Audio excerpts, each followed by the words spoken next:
धीरेन्द्र शास्त्री जैसे बाबाओं की वो फैसले करते हैं कि कानून क्या बनने चाहिए राज्य के अंदर और देश के अंदर, और आरएसएस कैसे राजी रहे इस दिशा में सरकारें फैसले करने लग गई, चाहे वो दिल्ली की मोदी सरकार हो, चाहे राजस्थान की भजन लाल जी की सरकार हो। पॉलिसी क्या है आप ये तो बताइए, क्या आप जनसंख्या नियंत्रण की पॉलिसी के साथ काम कर रहे हैं? राज्य निर्वाचन आयुक्त ने वोटर लिस्ट तैयार करके और तैयारी के साथ में बैठा है।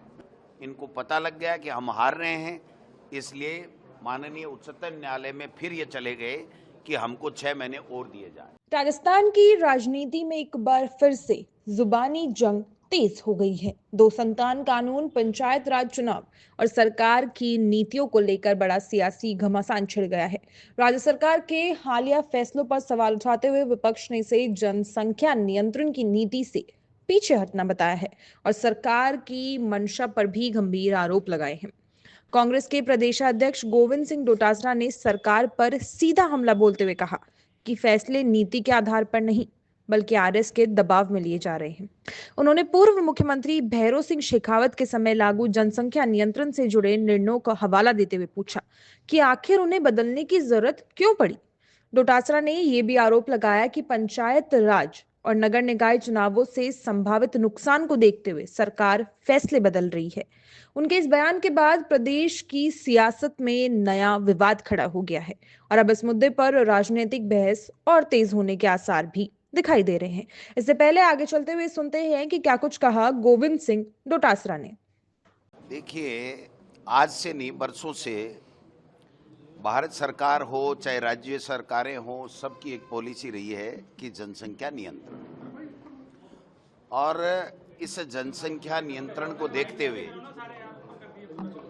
विभिन्न समय पर लोकसभाओं में भी देश के अंदर कानून लाए गए और राज्य सरकारों ने भी कानून लाए। भैरों सिंह जी शेखावत के समय में, जो भारतीय जनता पार्टी के मुख्यमंत्री थे, ये कानून ला करके एक जनसंख्या नियंत्रण के लिए एक बहुत अच्छा फैसला किया था। अब इस सरकार में पॉलिसी के आधार पे, जनसंख्या नियंत्रण के आधार पे फैसले नहीं होते हैं। जो आरएसएस फैसले करता है वो फैसले लागू इनको करने पड़ते हैं, और आरएसएस में भी मोहन भागवत जी और उसके साथ में जो बाबाओं की नई टीम है, धीरेन्द्र शास्त्री जैसे बाबाओं की, वो फैसले करते हैं कि कानून क्या बनने चाहिए राज्य के अंदर और देश के अंदर, और आरएसएस कैसे राजी रहे इस दिशा में सरकारें फैसले करने लग गई, चाहे वो दिल्ली की मोदी सरकार हो, चाहे राजस्थान की भजन लाल जी की सरकार हो। आप बताइए कि एक तरफ तो एक समुदाय विशेष को जनसंख्या नियंत्रण की सलाह देते हैं, उसको लेकर के उसकी आलोचनाएं करते हैं, और दूसरी तरफ स्वयं इस तरीके के फैसले करते हैं कि 2 बच्चों के ऊपर जो बंदिश लगाई गई थी वो कानून हम लोग निरस्त करने जा रहे हैं और खुशियां मना रहे हैं। तो मैं तो सरकार से कहना चाहता हूं कि आपकी पॉलिसी क्या है आप ये तो बताइए, क्या आप जनसंख्या नियंत्रण की पॉलिसी के साथ काम कर रहे हैं, या आरएसएस जो आपको आइडिया देता है, आरएसएस जो आदेश देता है, उसके हिसाब से आप काम कर रहे हैं, ये बताने का कष्ट करें।